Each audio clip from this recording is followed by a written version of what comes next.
Railway మండలం ఏది? నూతనంగా ఏర్పడిన రైల్వే మండలము దక్షిణ కోస్తా రైల్వే మండలము విశాఖపట్నం కేంద్రంగా ఏర్పడింది. ఇది నూతనంగా ఏర్పడిన రైల్వే మండలము.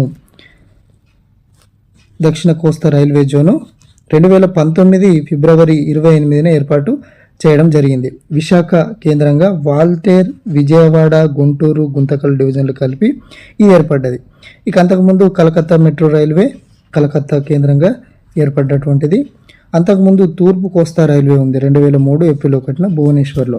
సో టోటల్గా మనకున్న ఇక్కడ 18 రైల్వే జోన్లలో దక్షిణ రైల్వే మొట్టమొదటిగా ఏర్పడ్డది చెన్నై కేంద్రము. ఆ తర్వాత మధ్య రైల్వే ముంబై కేంద్రంగా ఏర్పడ్డది. దీన్ని ఛత్రపతి శివాజీ టెర్మినల్ అని అంటాం మనం. పశ్చిమ రైల్వే ముంబై చర్చిగేటు, ఉత్తర రైల్వే ఢిల్లీ, ఈశాన్య రైల్వే గోరఖ్పూర్, తూర్పు రైల్వే కలకత్తా,